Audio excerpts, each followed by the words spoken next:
राम राम भाइयों। बालाजी के channel Balaji spiritual ज्ञान में मैं प्रशांत आप सब लोगों का स्वागत करता हूं। आज का जो टॉपिक है पूजा, आराधना और साधना, ये तीन जो शब्द हैं ये बार बार हमारे जीवन में आते हैं। इन तीनों का महत्व क्या है, इन तीनों में क्या बेसिक अंतर है, पूजा किसको कहते हैं, आराधना करना किसे कहते हैं और साधना करना किसे कहते हैं, इन तीनों का विशेष डिफरेंस और इनसे प्राप्त होने वाले फलों के बारे में हम बात करेंगे कि इनसे कितने समय बाद आपको फल की प्राप्ति होती है। वीडियो को अंत तक जरूर देखिएगा और टॉपिक पसंद आए, वीडियो पसंद आए तो चैनल को सब्सक्राइब कर देना, पास आए बेल आइकन को दबा देना और जो लोग पहले से सब्सक्राइबर हैं वो लाइक कमेंट करना और जय श्री राम लिख के जाना। देखिए, पहले हम बात कर लेते हैं पूजा की कि पूजा क्या है। पूजा दैनिक जीवन में उपयोग होने वाली जो हम अपने इष्ट हैं, चाहे हनुमान जी हो, महाकाली हो, शिव हो या किसी भी आप भगवान की या किसी भी देवता की आप पूजा करते हैं तो उसमें रिचुअल्स फॉलो होते हैं। उसमें रिचुअल्स फॉलो होते हैं, एक नियम, एक समय पर उस चीज को किया जाता है। रिचुअल्स फॉलो होना मतलब अपने घर के मंदिर में आप दीपक भी लगाओगे, धूप भी लगाओगे, फूल अर्पित करोगे, नैवेद्य अर्पित करोगे, जल अर्पित करोगे और एक विधि विधान के पैटर्न से आप चलोगे। उनकी पूजा होगी, अर्चना होगी, आरती होगी, ये सब चीजें जो है पूजा के अंतर्गत आता है, जो हम दैनिक जीवन में अपने घरों में करते हैं। हर व्यक्ति करता है, शुरुआती स्टेज में हम पूजा हर व्यक्ति करता है और दैनिक जीवन में हम उसको उपयोग में लाते हैं।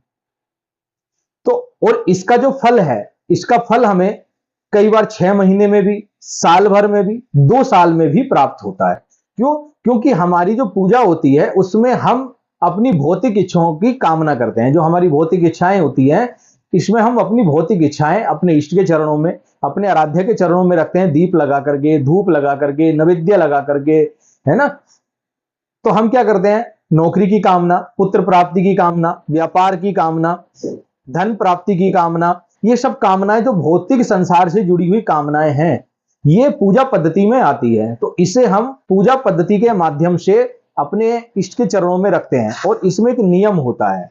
सुबह शाम, सुबह की पूजा करना, जैसे सुबह ब्रह्म मुहूर्त में 6 बजे, फिर संध्या काल में करना और नियमित तौर पर करना, इसको जो कहते हैं पूजा कहते हैं। जो नियमित तौर पर पर डे हम करते हैं, जो आजकल पूरे भारत में हर जगह चल रहा है, हम सब पूजा ही कर रहे हैं। दूसरी चर्चा कर लेते हैं आराधना। आराधना क्या होती है? इसमें अपने इष्ट के प्रति समर्पण होता है, अपने इष्ट के प्रति प्रेम होता है, अपने इष्ट के प्रति भक्ति होती है। इसमें समय का बंधन नहीं होता, इसमें किसी रिचुअल्स को फॉलो करने का बंधन भी नहीं होता है। आराधना में हम अपने इष्ट का ध्यान करते हैं, हम अपने इष्ट की चर्चा करते हैं, हम अपने प्यारे का, हनुमान जी का, जिसको भी आप प्रेम करते हैं, जिनके प्रति आप अपना समर्पण रखते हैं, उनकी 24 घंटे आपके हृदय में याद बनी रहती है।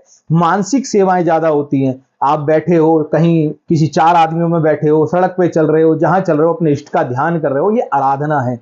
जो चलते फिरते आपके मानसिक स्थिति से द्वारा होती है, ये आराधना होती है। आराधना में कोई कामना नहीं होती, अपने आराध्य को प्रसन्न देखना, अपने आराध्य के लिए खुशी से अपने आप को समर्पित करना, शरणागति प्रदान कर देना, उनकी शरण में चले जाना, और जो हमें प्राप्त है वो आराध्य की कृपा से ही प्राप्त है। उनको धन्यवाद करना कि हमारे पास जो कुछ है आपकी कृपा से है, आपकी अनुकंपा से है, और इसी को आराधना कहते हैं। आराधना पूजा से ऊपर का स्टेप है। प्रथम स्टेप पूजा करना, उसके बाद जब साधक थोड़ा परिपक्व हो जाता है, कुछ समय, साल 1.5 साल बाद, वो आराधना करने लगता है। जब उसका अपने इष्ट के प्रति समर्पण आ जाता है, अब वो क्या करता है, चलते फिरते उनके नामों का गुणगान करता है। इसमें समय की पाबंदता नहीं होती। रात को आंख खुली तो रात को बैठ गए ध्यान करने, नाम करने, दोपहर में बैठ गए, चलते फिरते कर रहे हैं, और मन में इच्छा हो रही है, कहीं अगर आपने कुछ बनते हुए देख लिया, अरे मैं अपने प्रभु के लिए आज मीठा लेके चलता हूँ, गुलाब जामुन लेके चलता हूँ, जलेबी लेके चलता हूँ, या जो हम खा रहे हैं तो हाँ हमारे इष्ट को इसका भोग लगाएंगे। जब ये तड़प अंदर से आती है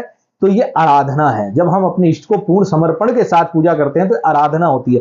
इसमें फल की कामना नहीं होती। इसमें फल, आप इच्छा नहीं रखते प्रभु से कि प्रभु मेरे को धन चाहिए, वैभव चाहिए। प्रभु आप जो दे दो सो श्रद्धा से स्वीकार है।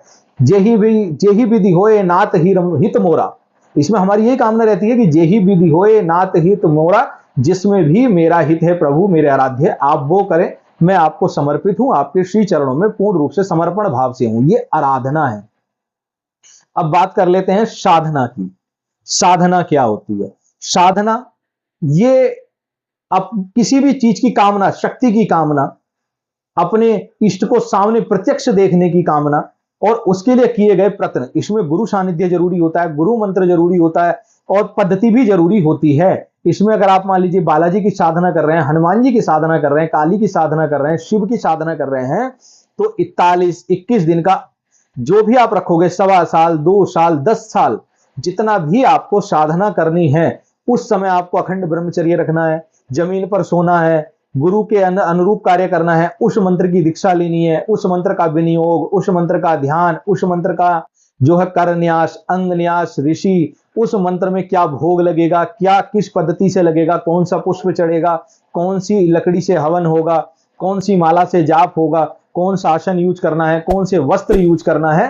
तो जब हम इन रिचुअल्स को लेकर चलते हैं और यहां कामना होती है सिद्धि प्राप्ति, शक्ति प्राप्ति, ईश्वर प्राप्ति, जब हम इस कामना के साथ 21, 41, 6 महीने, साल भर, 2 साल बैठ करके लंबे समय तक जाप करते हैं, एक आसन पर बैठकर लंबे समय तक जाप करना, 100 मालाएं कर रहे हैं, 200 मालाएं कर रहे हैं, संकल्प पे 5 लाख जाप, 10 लाख जाप, 12 लाख जाप, 24 लाख जाप, तो ये साधना पद्धति में आता है। और ये साधक अपनी इच्छाओं को मारने के लिए, अपने आत्मबल को जागृत करने के लिए, अपनी आत्मशक्ति जागृत करने के लिए, अपनी कुंडलिनी जागरण के लिए, सिद्धि प्राप्ति के लिए, शक्ति प्राप्ति के लिए करते हैं। और इसका जो फल मिलता है उसी अवधि के दौरान आपको मिल जाता है। मान लीजिए 21 दिन की साधना करिए तो 21 दिन के अंदर अंदर आपको फल मिलेगा। 6 महीने की साधना करिए तो 6 महीने के अंदर अंदर आपको फल मिलेगा। इसमें संकल्प, साधक की शक्ति, गुरुबल और आपका आत्मबल काम करता है। अगर आप अच्छे साधक हैं, एक आसन पर बैठकर लंबे समय तक जाप कर रहे हैं, तो आपको फल उतने ही समय के अंदर अंदर मिल जाता है, गुरु कृपा से, इष्ट की कृपा से और आपके प्रयत्न से। जो उम्मीद करता हूं कि पूजा, आराधना और साधना तीनों के विषय में आपको जानकारी मिल गई होगी। जो प्रारंभिक शुरुआत होती है सबके साथ, वो पूजा से ही होती है। दीपक लगाना, धूप बत्ती लगाना, फूल पत्र आदि अर्पित करना, जो हम करते हैं डेली। आराधना, जब हम उसके प्रति समर्पित हो जाते हैं, हमारे मन में उनका 24 घंटे ध्यान होता है, जहां हम बैठे केवल उन्हीं की चर्चा, अपने इष्ट की चर्चा, 4 लोगों में अपने इष्ट की चर्चा करना, अपने इष्ट की बड़ाई करना, अपने इष्ट को ऊपर लेकर चलना, आगे लेकर चलना, ये आराधना है। और जब एक नियमित समय के लिए, लंबी अवधि के लिए 21, 41, 6 महीने, साल भर के लिए कठोर व्रत करते हैं, अल्पाहार रहते हैं, खाना त्याग देते हैं, अन्न का त्याग करके, फलाहार रह करके, एक आसन पर बैठ करके कठिन साधना करते हैं, तो उसे साधना बोला जाता है।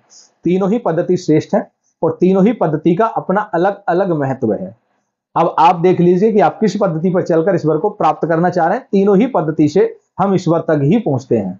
उम्मीद करता हूं अब आपको जानकारी मिली होगी कि पूजा, आराधना और साधना में क्या अंतर है। चैनल को सब्सक्राइब कर देना, पास आए बेल आइकन को दबा देना, वीडियो को शेयर करना, तो चैनल आपका अपना है, इसको आगे बढ़ाना। जय श्री राम, जय श्री बालाजी महाराज, जय महाकाल।